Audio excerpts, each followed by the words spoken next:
All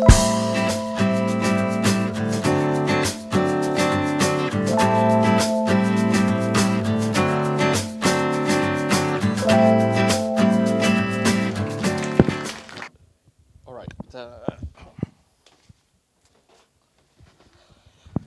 Okay, so, kia ora everyone, good evening. We are up to what, the fifth or the sixth speaker now. So, I usually like to kick off my presentation with two key questions. And tonight, there's a special gift attached to the two questions. So, we're gonna start with what I call cookie snatch.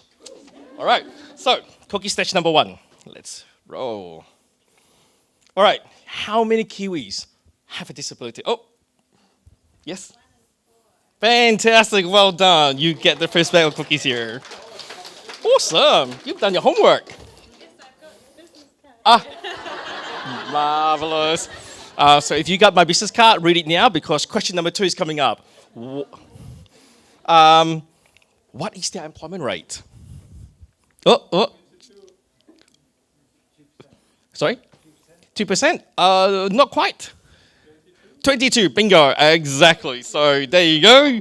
Bag of cookie for you. Yeah.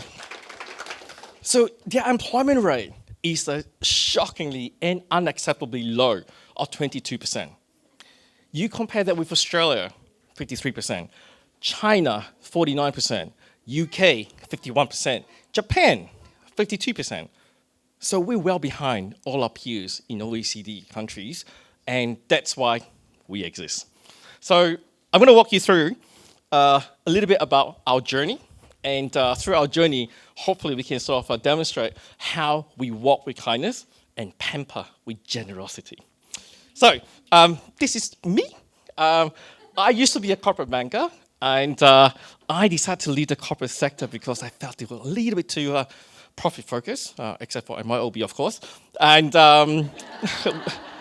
I decided to pursue my passion in social enterprise. So I give a lot of speaking engagement. And in one of my speaking engagement, an audience member came up to me and told me about his story. And this is when I find out he is the most kind-hearted man in New Zealand. He adopted 4 children from a Maori family in which 3 of them have a cocktail of disabilities. At that time, I thought, wow, single parent, looking after 4 adopted children, 3 of them with disability, man, I take my hats off. I wanted to help him, but I didn't know how. So a couple of weeks later, this man gave me some of his homemade cookies.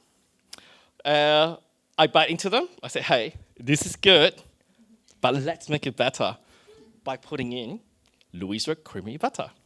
And so he did. The next version, I bite into it. I said to him, mate, this is it. This is the future for you and your family. And he looked at me really stunned. He was like, what? I've been making cookies since the age of 6. How could this possibly provide a future for my family, for my young kids? So I told this guy, mate, stick with me. Let's have an adventure together. And so this man has actually become my co-founder, my business partner, and our chief of cookies, Mr. Graeme Hedden over there. So the cookies that you guys enjoy so much is absolutely his recipe. So yeah, we start off, and that's actually our very first generation of packaging.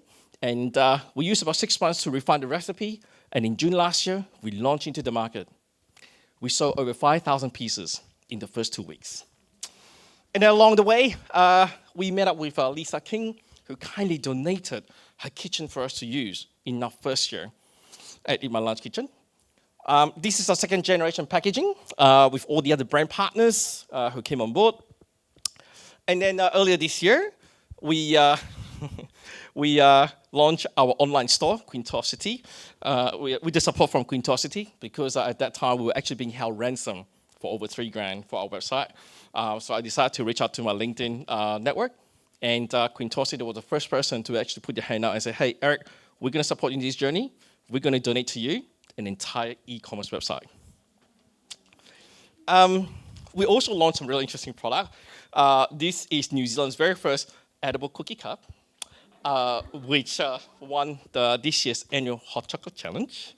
Um, and this one here, I love this photo because this photo summarizes exactly what we try to do. So in this photo here, it's actually a picture of Michael. Michael is actually our very first baker who joined us in September last year. And he is now employed by Eat My Lunch as a coffee barista. And he has gained mainstream employment. But the best part is, 3 weeks ago, Michael's mum called us. And she was in tears. We thought, shit, what have we done wrong? She told us for the first time in 10 years, Michael is no longer on the benefits. This is our new retail packaging, which has just won a gold award for this year's Best Design Award. It has real person traceability, so you can actually use your mobile phone, scan the QR code, and find out exactly who made your cookies. We bump into a little bit of a challenge as well, and so we ran some very successful Pledge Me campaign, and a bit of update. Not only we're in New World, we're also in 26 Trade 8 stores as well, as of this Monday. So, question for the audience. Out of the entire journey here, which part is actually motivated, it's powered, and it's imbued with kindness? Which part? All of them. Bingo. I got cookies for you later. So absolutely, the entire journey is built on kindness. And this is how we do kindness at the Cookie Project. First up, we define kindness as believing in the best of others when they cannot see it in themselves. And that's how we started our employment framework. And we get interviewed a lot of times, and by the way, you can listen to us on RNZ tomorrow with Jesse McGuinness. They always ask us, mate, how did you guys come up with this crazy idea? No resume, no interviews, and everyone gets paid a minimum wage? It's because of these three phases here. So if we were to, these three phases here actually represent the adopted kids of Graeme. And if we use today's employment framework to try and get them into mainstream employment, there's no way in hell they'll even get an interview.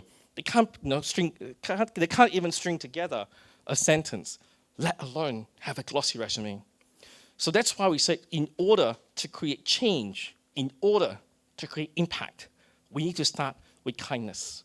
It's about believing the best in them when they cannot see it themselves. So this is a good photo of us launching a new packaging. And what we also found is that when we run our organization with kindness, it also attracts a lot of amazing things. So on one side, on the business side, we attracted a lot of partners who help us out in distribution, co-branding, pricing, partnerships. And on the right-hand side, we attracted a lot of amazing volunteers, talents, advisors, and kind customers. And somehow, sometimes along the way, we also attract people like cowboys and opportunistic people as well. But I want to sort of finish off by sharing with you what are the three things that kindness has actually taught us. Number one, kindness attracts a lot more kindness. That's why we're here tonight, right? So we believe very strongly in karma. The more you give, the more you get back. Kindness is exactly what we need to change the world. I think all of the speakers have touched on that today. And these are some of the amazing brands my fellow social entrepreneurs are doing now to change the world. The last one, we found that kindness actually changes you. Because when you seek to discover the best in others, you somehow become the best version of yourself. And that is how we're changing the lives of Kiwis with disabilities, one cookie at a time.